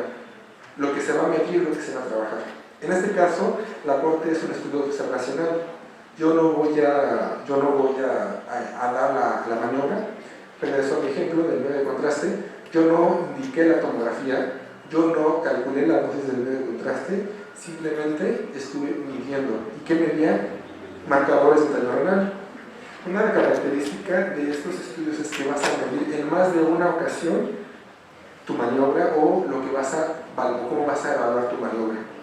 En este caso, si yo tengo dos mediciones a través del tiempo de creatinina, esto va a ser una corte. ¿Ok? Entonces yo dije, quiero saber cómo está la creatinina a las 24, a las 48 y a las 72 horas. Entonces estoy haciendo 3 mediciones, que es como voy a medir en mi maniobra, y en este momento es una corte. Las cortes, dependiendo, van a ser de 3 tipos, que van a ser prospectivos, retrospectivos y retroproyectivos. Esto va a depender mucho de su desenlace. Habitualmente las cortes son en prospectivo. Por ejemplo, en mi trabajo, yo estuve ahí en el departamento de imagen del siglo XXI esperando a que llegaran los pacientes. Cuando llegaba un paciente, me acercaba y le decía: hola, buenas tardes, le quiero invitar a una investigación. Le explicaba, le firmaba el consentimiento informado, le tomaba su muestra de sangre antes de que la aplicara o la administrara en medio de contraste, lo cité a las 24, las 48 y 72 horas. Entonces hice mediciones a través del tiempo, ¿okay? Y fue posterior. A eso le llamamos una corte prospectiva. ¿Qué pasa si son retrospectivos? Quizá yo ya entonces me voy con el mismo ejemplo, ¿no? Entonces voy a los expedientes y veo a quienes se les hizo una tomografía contrastada y reviso si tuvieron más de una medición, o al menos si tuvieron las mediciones que yo quiero. ¿Se acuerdan que parte del desenlace, una de las características era que tengan el mismo número de mediciones? Si yo veo que este paciente solamente tiene una medición y otros tienen 4 mediciones, y el desenlace se midió en las que tienen 4, no metas a los de 1.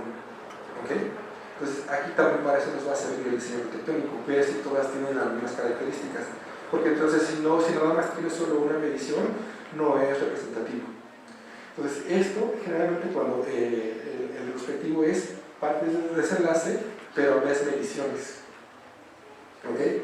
Y otros quizá, por ejemplo, yo quiero saber si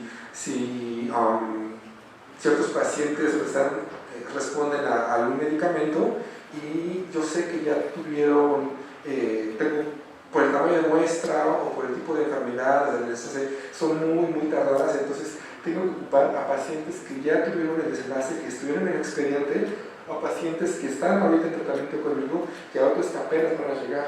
A esto se le llama retroproyectivo. ¿Okay? Entonces, dentro de las cortes, las cortes son observacionales. No vamos a darle la maniobra, nosotros no vamos a otorgar ciertos fármacos, no vamos a modificar, no vamos a hacer nada que directamente, no vamos a seleccionar por grupos y ver a quién le doy un placebo o cómo lo voy a organizar. ¿Okay? En este caso son observacionales, tenemos 3, prospectivo, que es desde el 0, sin que tenga el desenlace, lo sigo a través del tiempo. Los otros es que me voy a expediente y reviso que quienes desarrollaron el desenlace, o en este caso me voy por ejemplo, quien hizo un daño renal agudo por medio de contraste, entonces tengo que ver que se les haya realizado las mediciones de creatinina. Y retroproyectivo, veo los que ya tuvieron, ya terminaron, ya pasaron los 7 días. Otra cosa, en cuanto al retroproyectivo, y todo va a depender de su definición operacional. Si yo digo, los quiero medir, los quiero dar seguimiento 3 días, va a ser 3 días. Si yo digo, los voy a medir 5 años, pues va a ser 5 años. Eso ustedes lo van a determinar de acuerdo a su marco teórico. ¿Okay? Y este es un estudio, creo que este me gusta mucho, casos y controles. ¿Alguien sabe qué son casos y controles? ¿Alguien de ustedes va a hacer casos y controles? ¿No? Ok. Habitualmente hay una confusión en casos y controles y es como que me digan, no, pues vas a hacer tu investigación y tienes tus casos y controles y ahí comienzas. No, casos y controles siempre es retrospectivo, no hay otro. Siempre ya está la enfermedad. Por ejemplo, yo quiero saber si el ejemplo muy clásico y de donde salió causalidad es si yo quiero saber si el tabaco, el fumar, puede serme un factor de riesgo para cáncer de pulmón. Entonces, ¿qué voy a hacer? Voy a ver a los pacientes que ya tienen cáncer de pulmón y voy a ver quién es mi caso y quién es mi control. Entonces voy a ver si todos los que ya tienen cáncer de pulmón, voy a ver quién sí fumó y quién no fumó. Ya ahí es como hago mis grupos. Entonces me voy, es como recrear una escena de crimen. Tienes los dos y entonces empiezas a ver qué factores van a ser o qué consideras que vas a asociar. Eso te lo da un marco teórico y tú vas a decir qué factores vas a llevar hasta llegar al estado basal. Los casos de control son estudios retrospectivos que vas a recrear y vas a generalmente te vas a ver con factores de riesgo. ¿Okay? En este tampoco vamos a observar, son retrospectivos, ya tenemos los expedientes, tenemos todo el desenlace que se terminó. Esto también es, aquí quiero, me recordé algo, ahí depende de quién esté los cursos. Hay quienes consideran que casos de controles no dan causalidad o no los consideran y consideran que solamente el ensayo clínico da causalidad. Yo repito, eso va a depender mucho de la formación y del enfoque que a ustedes le den. Generalmente cuando hay este tipo de diferencias de opiniones, la sugerencia es díganle sí al que va a hablar, ¿no? O sea, ustedes sepan, entiéndanlo, vean las dos visiones y le digo porque es un momento que me pasó. Los investigadores básicos no están muy relacionados con este razonamiento, entonces hay muchos choques de opiniones. Entonces, cuando haya esos choques de opiniones, es importante que consideren, escuchen de las dos partes y al fin que ustedes hagan su criterio, pero para términos de titulación y para términos de meter tesis, pues si el director de tesis o el comité dice eso, la verdad no se peleen, háganlo. ¿Okay? Entonces, y finalmente la encuesta. La encuesta, yo creo que todos hemos escuchado del ENSAMUD, ¿no? Ese es el ejemplo más claro de una encuesta. Generalmente la encuesta va a ser, o generalmente lo llaman como una fotografía. Habitualmente es en el mismo momento. Cuando ustedes van a hacer un examen, cuando van a hacer una encuesta, en ese momento es el estado basal donde desenlace, es el momento. Muchos, si hay o no hay causalidad en esto, son parte de, y uno de los ejemplos es el SANU. A través de las encuestas en el SANU podemos ver ese pronóstico y podemos tener asociaciones. Entonces depende cómo ustedes manejen o cómo puedan tomar esta información. Por lo que escuché, bueno, no sé si también lo leí y vi el programa, hasta el final van a ver manejo de datos o cómo van a interpretar eso. A veces es muy complicado cómo manejar todo esto. Si ustedes saben manejar datos, una encuesta va a ser muy muy buena. Aquí agregar algo, me viene a la mente y no lo puse, creo, es si tenemos una pirámide, generalmente no sé si lo ven en metodología, en una pirámide, aunque generalmente siempre ponen también, pues de esta forma lo puse en ese orden, generalmente nos dicen que los mejores estudios y los que van a dar más información es ensayo clínico. ¿Okay? Y estoy de acuerdo. Sin embargo, algo que tenemos que entender es que éticamente no es posible hacerlos. ¿Se acuerdan de talidomida? ¿Alguien escuchó eso? ¿Un fármaco?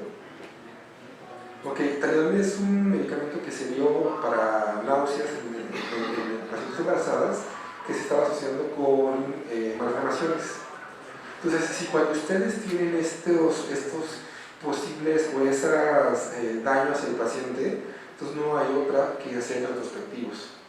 Entonces eso, cuando somos clínicos debemos entender que no, pese a que posiblemente sí el ensayo clínico sea que tenga mejor calidad, aquí es calidad de cómo vas a obtener la información, porque tú puedes capacitar al área de enfermería o al área de médico, historias clínicas. Yo creo que todos en su momento en internado hicieron historias clínicas y a veces si tenías mucha gente que así, ya estabas cansado, las hacías rápido y vámonos, ¿no?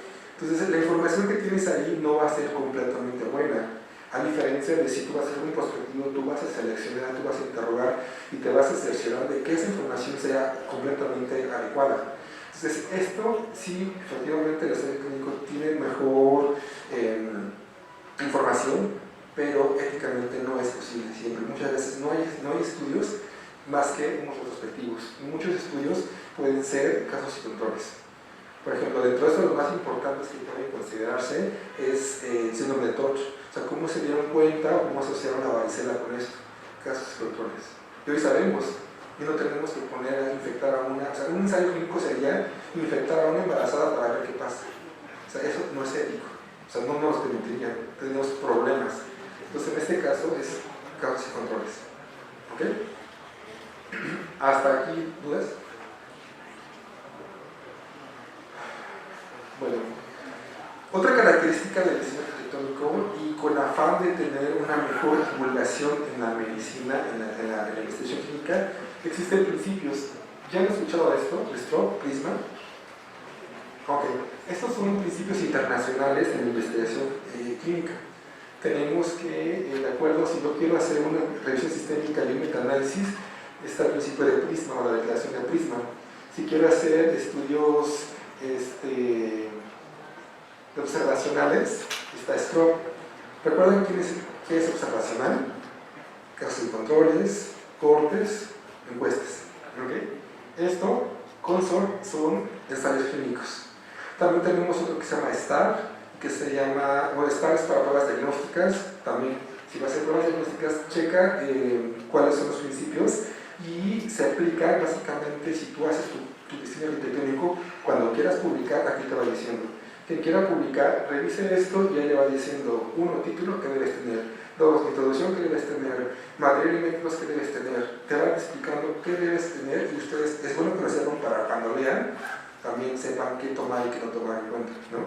Esto desde el 92 comenzó, se le está dando auge, muchas revistas cada vez ya los toman como base, y que es lo importante, cuando ustedes lean artículos, habitualmente deben tener esto. Al final se recomienda. Desde que ustedes vean que es una corte, ya vamos a ver, ok, es una corte, tenemos que ver si es retrospectiva o si no es retrospectiva. Sabemos que es observacional, entonces vamos a ver qué vivieron a través del tiempo. ¿Ok? Quiero darle otro enfoque al diseño arquitectónico. Este otro enfoque de diseño arquitectónico, y que a mí me funciona mucho, es cómo hacer su marco teórico o cómo hacer su protocolo. Ya vimos que el diseño arquitectónico va con un estado basal, una maniobra y un desenlace. Generalmente también cuando, no sé si les ha pasado, pero a veces cuando presentan su protocolo, dicen no coincide tu título, no coincide tu marco teórico y tu hipótesis no está de acuerdo o no es lógico con lo que estás diciendo, ¿no? Entonces uno de los principios también, una vez que haga su diseño arquitectónico, pueden ver nuestro título de la investigación debe tener estado basal, maniobra y desenlace. ¿Qué opinan de esto? ¿Creen que en este título estén estos tres apartados? Chequen, alteración del estado óxido de reducción en pacientes diabéticos tipo 2, en pacientes que han ido 1, 2 y 3A sometidos a angiotomografía que desarrollan daño renal. ¿Cuál creen, de acuerdo a esto, cuál creen que sea el estado basal?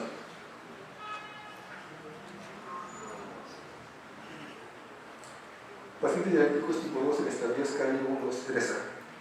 ¿Okay? ¿Cuál va a ser nuestra maniobra? La angiotomografía. ¿Y cuál va a ser nuestro desenlace? El daño renal. Entonces, si ustedes hacen esto, van a poder darle un poquito más de sentido a su título. ¿Qué más sirve? ¿Qué le voy a poner el marco teórico? Es muy común que cuando me piden que asesore tesis, los leo y son compendios, aparte de copiar y pegar. Son compendios de, no sé, de la enfermedad que quiera, ¿no? Va a ser un compendio de cole, va a ser un compendio de diabetes o de lo que sea. Entonces, lo que nosotros sugerimos es, vas a ver de dónde partes, de tu estado basal. ¿Qué vas a ver? Pacientes diabéticos, ¿ok? Entonces comienza con antecedentes de diabetes. Nos deben de llevar, un marco teórico nos debe llevar hacia una pregunta de investigación. No es poner información por poner, sino el marco teórico es lo que le va a dar sustento a su pregunta de investigación, le va a dar sustento a su hipótesis, nos va a decir qué pruebas vamos a hacer. Entonces, en un ejemplo que puse, yo puedo poner antecedentes de diabetes mellitus, ¿por qué se solicita tomografía? ¿Quiénes le voy a hacer una tomografía contrastada? ¿Qué áreas de contraste? ¿Qué es la nefropatía por medio de contraste? ¿Qué es el citoso oxidativo y daño renal? ¿Cómo se diagnostica el daño renal por medio de contraste? Esto, si yo voy viendo esto, el marco diseño arquitectónico me va llevando qué puntos puedo poner o cómo voy a construir mi marco teórico. ¿Okay? ¿Cuál es la pregunta de investigación? ¿Qué opinan de esta pregunta? ¿Cuál es la alteración del estado redox en pacientes diabéticos tipo 2 en estadios cardíacos 1, 2 y 3 sometidos a angiotomografía que desarrolla una daño renal, nefropatía y visión por medio de contraste? ¿Cuál sería, en esta pregunta, cuál sería el estado basal? En la forma, ¿no? Diabéticos tipo 2, el estadio cardíaco 1, 2 y 3. ¿Cuál sería mi maniobra? O sea, se dan cuenta cómo si tienes el estado basal y bueno, si tienes un flujo arquitectónico, lo van a ir viendo en estas partes. ¿Cómo ven esta hipótesis?